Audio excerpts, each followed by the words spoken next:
మరి గౌరవ మన పార్టీ అధ్యక్షులు జగన్మోహన్ రెడ్డి గారికి మరి నా వ్యక్తిగత కారణాలతోటి ఈ రాజకీయాలకి ప్రస్తుతం దూరంగా ఉండాలని నిర్ణయం తీసుకోవడం జరిగింది. మరి దానికి భీముల నియోజకవర్గ ఇన్ఛార్జ్ బాధ్యతలు కానీ మరి వైఎస్ఆర్ కాంగ్రెస్ పార్టీకి ప్రాథమిక సభ్యత్వానికి కానీ నేను రాజీనామా చేస్తున్నాను. మరియు మీరు ఇచ్చినటువంటి అవకాశానికి ధన్యవాదాలు జగన్మోహన్ రెడ్డి గారికి. నా రాజీనామాను ఆవేదించాలని కోరుతున్నాను. మరి ఏ కాపీలని మన విజయసాయిరెడ్డి ఆర్సీ గారికి, మన పార్టీ అధ్యక్షులు యోగా అమర్నాథ్ గారికి, అలాగే సెంట్రల్ ఆఫీస్ కూడా పంపించారు.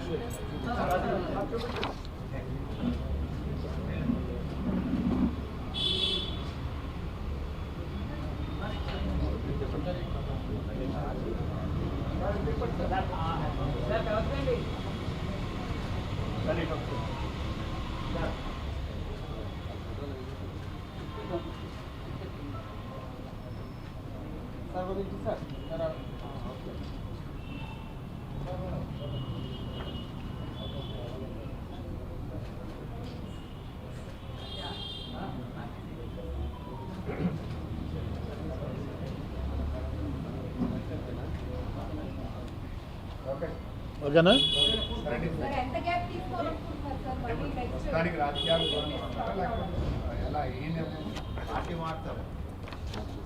మీరు అయితే తెలుసు నాకు. నెక్స్ట్ క్వశ్చన్, మరి పద్మభూషణ్ మెగాస్టార్ మరి చిరంజీవి గారి యొక్క ఆశీస్సులతోటి చంద్రశేఖర్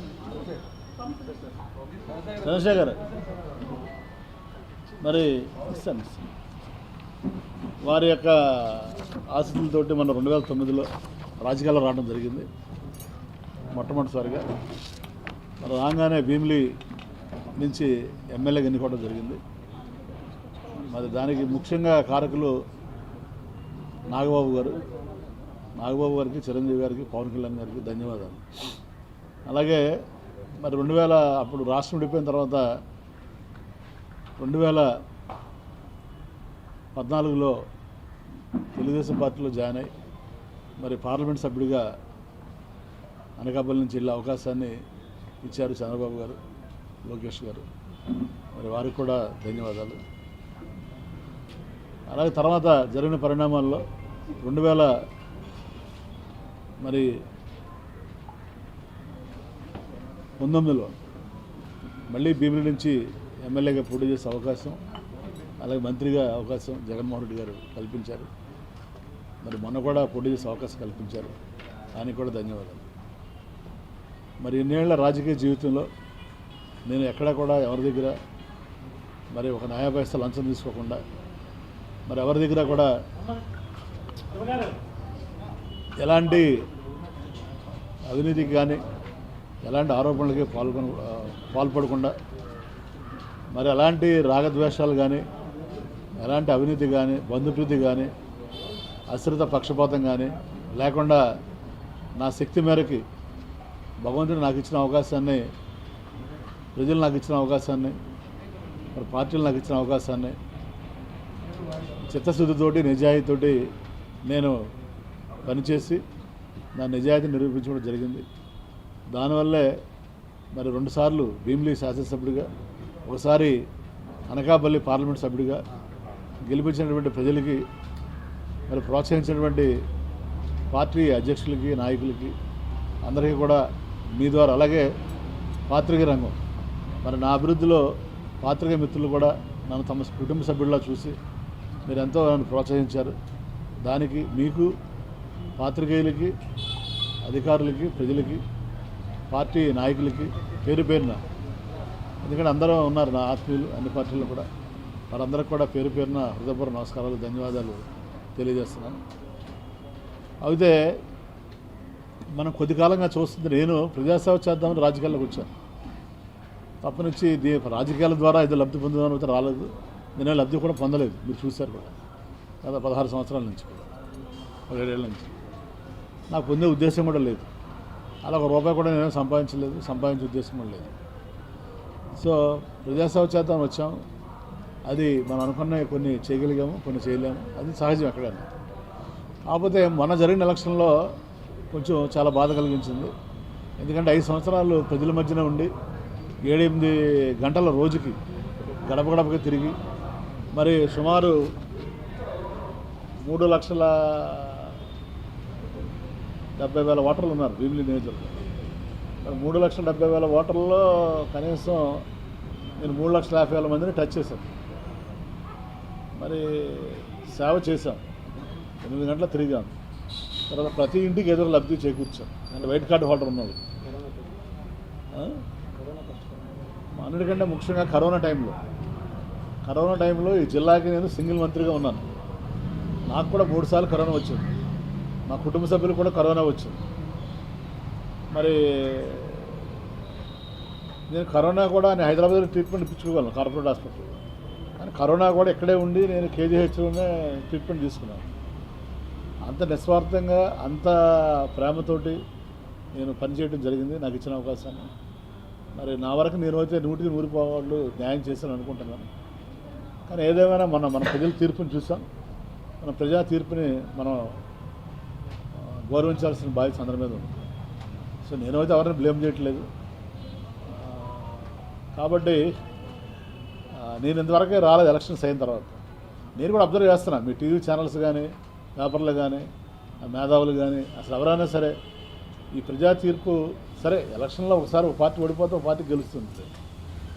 దీనికి కారణాలు ఏంటి అని విశ్లేషణ చేస్తారా అని.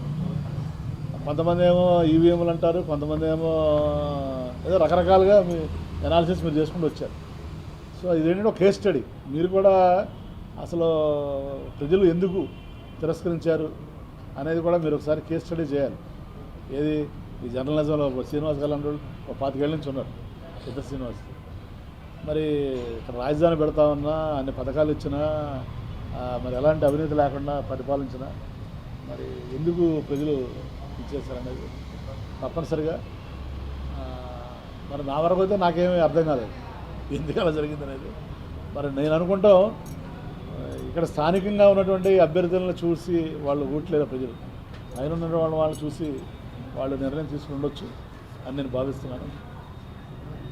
మా వరకే నేను మా పార్టీ కార్యకర్తలు కానీ తెలుగుదేశం కానీ జనసేన ఏ పార్టీ కార్యకర్తలు కానీ నాయకులు కానీ ఇబ్బంది పెట్టలేదు. ఎవరికి కూడా ఎలాంటి భూ కబ్జాలని ప్రోత్సహించలేదు, ఎవరికి ఎలాంటి అన్యాయం చేయలేదు, ఎలాంటి అవినీతిని ప్రోత్సహించలే. మీ అందరూ కూడా చూశారు 5 సంవత్సరాలు నేను ఎలా పరిపాలించాను యాజ్ ఎమ్మెల్యేగా యాజ్ మంత్రిగా. కానీ ప్రజలు విలక్షణమైన తీర్పులు ఇచ్చారు, తప్పులేదు. సో ప్రజా తీర్పును గౌరవించాల్సిన బాధ్యత మనందరి మీద ఉంది. సో ఎన్నో మరి లోటుపాట్లు ఉంటాయి, ప్రతి పార్టీలో మంచి ఉంటుంది చెడు ఉంటుంది, ప్రతి నాయకుల్లో మంచి చెడు రెండూ ఉంటాయి. వాటిని విశ్లేషణ చేసుకుని మంచిని మనం ముందుకు తీసుకెళ్తాం.